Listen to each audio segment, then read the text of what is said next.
Welcome to my channel once again. Electric field की बात कर रहे थे। लास्ट टाइम मैंने आपको बताया था इलेक्ट्रिक फील्ड होता कैसे है, उसका मीनिंग क्या है, थोड़ा स्केलर क्वांटिटी वेक्टर क्वांटिटी कैसे निकालते हैं, शॉर्ट में दिखाया पढ़ाया था।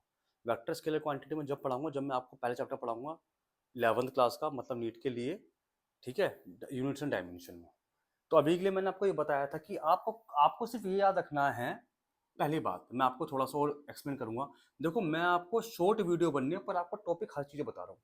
आप हर टॉपिक को सही से पढ़ो, कोई भी क्वेश्चन पेपर में आ सकता है 100%। आपने सारे मेरे वीडियोस के जितनी भी थ्योरी है सारी ही खत्म हो जाएगी। इसके अलावा पढ़ने की कोई जरूरत नहीं है। ठीक है, आ जाओ जी। मैंने आपको बताया कोई चार्ज पार्टिकल है, ये हमारे पास इलेक्ट्रिक फील्ड है। याद करो फटाक से, ये इलेक्ट्रिक फील्ड, इसमें कोई चार्ज आया, उस चार्ज जब इलेक्ट्रिक फील्ड में आएगा तो उसके ऊपर एक लगेगी फोर्स, उसका फोर्स का नाम होगा कि F is equal to Q E. तो ये फोर्स किस पे लगी? इस चार्ज पे। कब लगी? जब वो चार्ज पार्टिकल हमारे किसके अंदर आया? इलेक्ट्रिक फील्ड के अंदर आया। तो this force will be experience, this force, मैं यहां लिख देता हूं, this force will be experience by experience on Q by electric field. पहली बात तो ये हुई। दूसरी बात आपको याद करनी है कि फोर्स का डायमेंशन होती है मेरे पास M L T minus two. क्या होती है? M L T minus two. तीसरी बात करता हूं मैं, चार्ज की डायमेंशन क्या होगी चार्ज की? क्यू इजिकल टू, भाई या तो आप ऐसे याद करो ना, I is equal to Q by T, Q is equal to I into T. तो भाई करंट की डायमेंशन क्या होती है? एम्पियर। टाइम क्या होती है? एटी। तो याद करो चार्ज की कितनी होती है? एटी। कितनी होती है भाई चार्ज की? एटी। याद करो, फटाक से याद करो उसको भी। ठीक है, तो ये हमारे पास डायमेंशन किसकी हो गई? चार्ज की हो गई। फिफ्थ, मतलब fourth topic, F is equal to Q into E. तो E is equal to F by q. F कितना बताया मैंने? M L T minus two, और इसकी मैंने बताई ए टी। तो कितना हुआ? एम, एम्पेयर ऊपर गया माइनस वन, एल और टी माइनस थ्री। लो जी, याद करो, पेपर में 50 बार क्वेश्चन पेपर में आ चुका है, dimension of electric field. Dimension of electric field paper में आ चुका है। तो कैसे बताया, दोबारा बताता हूँ, F is equal to Q into E, E is equal to F by Q. F की मैंने याद बताई आपको कितनी होती है? M L T minus two, और चार्ज की ए टी। अभी आप ए टी से याद करो, अगर चेंज करना होगा तो आप इसको एम्पेयर को चेंज कर दोगे बाद में, अगर क्वेश्चन दिया हुआ होगा। तो एम, एल, ए ऊपर गया, ए माइनस वन, यहाँ पर एम्पियर है ये, और टी माइनस टू, तो ऊपर टी गया तो कितना आ गया? T minus three. तो क्या आप इस इलेक्ट्रिक फील्ड की यूनिट को याद नहीं कर सकते डायरेक्ट? तो आपको दो चीज याद करनी है, एक तो ये, दूसरा फोर्स की कितनी होती है? M L T minus two, दूसरी, तीसरी चार्ज की होती है आपके पास कितनी? A into T. बस खत्म, ये आपको याद करना है। दो और तीन, खत्म करो भैया, याद करो उसको फटाक से। ये पॉइंट हो गए आपके, ये पेपर में आ सकते हैं ज्वाइन करने के लिए। इलेक्ट्रिक फील्ड की डायमेंशन कितनी बार पेपर में आ चुकी है, पर हमें याद नहीं होती, तो हम लगा देते हैं इसको। फटाक से इसके नोट्स बनाओ।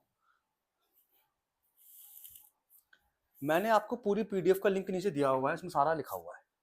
ठीक है, इसको मैं आगे बढ़ाता हूँ टॉपिक को, यहां तक आपका हो गया होगा।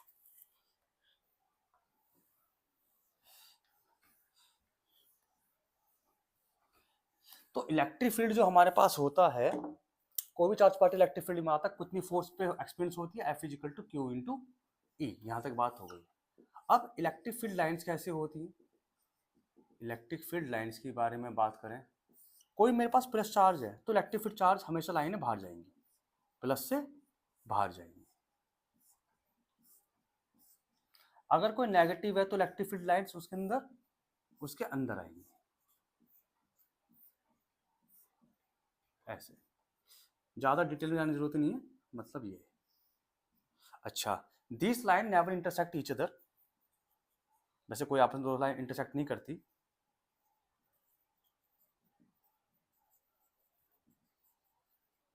ईच अदर क्यों नहीं करती? अगर मान लो कोई दो लाइन अपन इंटरसेक्ट कर गई, तो क्या कहता है कि इस पर बनी गई टेंजेंट डायरेक्शन शो करती है, एक डायरेक्शन ये और एक पॉइंट दो डायरेक्शन हो नहीं सकती। किसी भी लाइन के ऊपर खींची गई टेंजेंट उसकी डायरेक्शन शो करती है। अगर मैंने दो लाइन खींच दी, लाइन नंबर 1 लाइन नंबर 2 आपस में इंटरसेक्ट हो गए, they are meeting at this point, this is tangent, this is tangent, tangent 1 tangent 2, this tangent mean दो डायरेक्शन जो पॉसिबल नहीं है, इसलिए दोनों डायरेक्शन आपस में इंटरसेक्ट नहीं करती। तो सिंपल सी बात आपको इतना याद रखना है, इलेक्ट्रिक फील्ड लाइंस आपस में इंटरसेक्ट नहीं करती because of making two direction. ठीक है जी, इतनी सी बात। तो प्लस से जाता है आउटसाइड, प्लस से जाता है आउटसाइड, नेगेटिव में जाता है इनवर्ड। याद करो, दो लाइन, दो हो गए प्लस और माइनस के।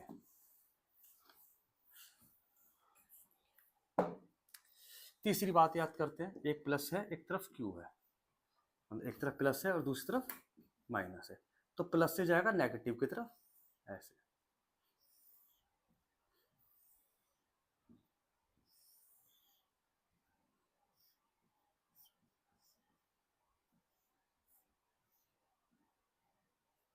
ठीक है, जहां पर प्लस और माइनस होते से कहते हैं इलेक्ट्रिकल डायपोल, इलेक्ट्रिकल डायपोल। देखो फटाक से बनाओ,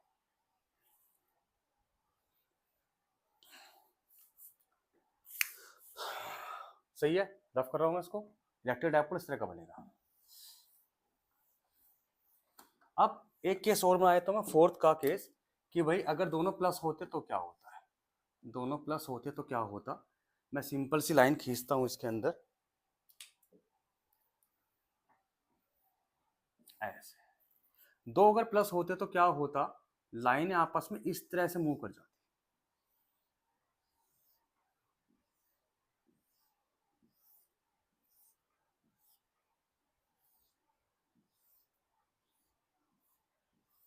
मैं दोनों प्लस प्लस रिपेलिंग हो गई ऐसे।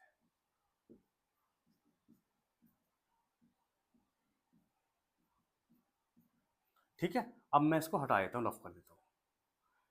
तो आप ये देखोगे this is area, in this area you can see that there is no electric field, this is called neutral space और this point is called neutral point, this is called neutral point. Neutral point is where no electric field exit, जहां पे electric field कोई exit नहीं करता। सही है जी, चलिए हो गया। अगर मैं सिंपल सा क्वेश्चन पूछूं, यही बता देता हूँ, दोबारा डायग्राम मैंने जोतनी पड़ेगी, यही बता देता हूँ। अगर मैं इस चार्ज को दुगना कर देता, भाई मान लो 2q कर देता, तो होता कि जो लाइन मेरे पास ये है, ये थोड़ी सी मेरी इधर शिफ्ट कर जाती, भाई इस वाली 3 ना होके एक लाइन और इसके अंदर आ जाती, ऐड हो जाती ऐसा करके, तो उसका मैं न्यूट्रल पॉइंट शिफ्ट ऐसे। If q replace by 2q, neutral point shift where less value of charge. लो जी, इसको देखो, इसके बारे में दोबारा मैं समझाता हूं, मैंने क्या लिखा है। मैं ये कह रहा हूं कि अगर मैं इस चार्ज को दूना कर देता, तो सिंपल सी बात है, दूना करने पर जो लाइन मेरे पास 1 2 3 आ रही थी, वो एक 4 लाइन एक और बन जाती। जब एक और बन जाती तो सिंपल सी बात है, ये जो मेरा पॉइंट है वो कहां पहुंच जाता, यहां पहुंच जाता। It's mean the neutral point is shifting उधर जहां पर हमारे पास वैल्यू कितनी, चार्ज। भाई यहाँ पे तो मेरे पास क्यू माना और यहाँ पे मैंने कितना मान लिया, 2q मान लिया, तो neutral point will be shift there. तो मैंने वो लिख दिया, अगर मैं किसी चार्ज को दूना कर देता हूं तो न्यूट्रल पॉइंट वहां शिफ्ट हो जाता है जहां पर चार्ज की वैल्यू कम है। आपको सिर्फ याद रखना है, न्यूट्रल पॉइंट वो वह पॉइंट है जहां पर इलेक्ट्रिक फील्ड नहीं होता। दो बात, कोई चार्ज पार्टिकल इलेक्ट्रिक फील्ड के अंदर आता, फोर्स लगती है उसके ऊपर, F is equal to Q into E. आपको याद करना है इलेक्ट्रिक फील्ड का डायमेंशन क्या है। चार्ज की डायमेंशन होती है 80, फोर्स की होती है mlt माइनस 2। न्यूट्रल पॉइंट वो होता है जहां पे इलेक्ट्रिक फील्ड क्या होता है, एग्जिट नहीं करता। बताओ, शॉर्ट शॉर्ट में सारी बात समझ में आ गई। इलेक्ट्रिकल डायपोल होता है एक पॉजिटिव और negative, both are separated charge है इसके ऊपर, दोनों सेम होते हैं but they have some distance, this is called electric dipole. Positive से इलेक्ट्रिक फील्ड आउटसाइड, नेगेटिव से इलेक्ट्रिक फील्ड इनसाइड, दोनों कभी they two lines never intersect. क्यों नहीं करती? क्योंकि अगर दो लाइन कोई आपस में इंटरसेक्ट करेंगी तो फिर they making have some direction, two direction, direction one, direction two, which is not possible. दो लाइन आपस में इंटरसेक्ट नहीं करती, क्योंकि दोनों जब डायरेक्शन, दो लाइन आपस में इंटरसेक्ट करेंगी उनकी दो डायरेक्शन बन जाएगी और एक डायरेक्शन एक टेंजेंट की तरह शो करती है। दो टेंजेंट शो होने का मतलब है कि दो डायरेक्शन जो पॉसिबल नहीं है। पहली बात याद हो गई। दूसरी बात, न्यूट्रल पॉइंट वो पॉइंट है जहां पे इलेक्ट्रिक फील्ड एग्जिट नहीं करता। तीसरी बात, किसी चार्ज को हम दुगना कर देते हैं, तिगुना कर देते हैं, फोर गुना कर देते हैं तो न्यूट्रल पॉइंट वहां शिफ्ट हो जाता है जहां पे चार्ज की वैल्यू कम है। फिफ्थ बात, कोई भी चार्ज पार्टिकल इलेक्ट्रिक फील्ड के अंदर आता है उसके ऊपर फोर्स लगता है F is equal to Q. इस फॉर्मूले का मतलब ये है कि ये चार्ज पार्टिकल इलेक्ट्रिक फील्ड में आया है। F is equal to Q का मतलब होता है कि ये चार्ज पार्टिकल में फोर्स लग रही है अगर वो किसके अंदर आया, इलेक्ट्रिक फील्ड के अंदर। ये सारा काम था हमारा इलेक्ट्रिक फील्ड का। ये शॉर्ट में मैंने आपको 2 वीडियो में बताया ये सारी चीजें। लगभग मैंने सारी थ्योरी कवर कर दी है और मेरे ख्याल से नहीं लगता कि मुझे कोई टॉपिक रह गया होगा। अगली बार मैं बात करूंगा आपसे, कोई चार्ज पार्टिकल इलेक्ट्रिक फील्ड में आता है तो कितनी फोर्स लगती है, कितना एक्सेलेरेशन लगता है उसके ऊपर, कितनी वेलोसिटी, कितनी एंगुलर वेलोसिटी, टाइम पीरियड, और उसका पाथ कितना होता है, पैराबोलिक होता है तो कैसे होता है। ठीक है, अभी तक के जितने क्वेश्चन नीट के अंदर आए हैं वो मैंने आपको सारे कंप्लीट करा दिए। कोई जरूरत नहीं इसके अलावा करने की। It's a very good topic and great theory. Thank you for the watching.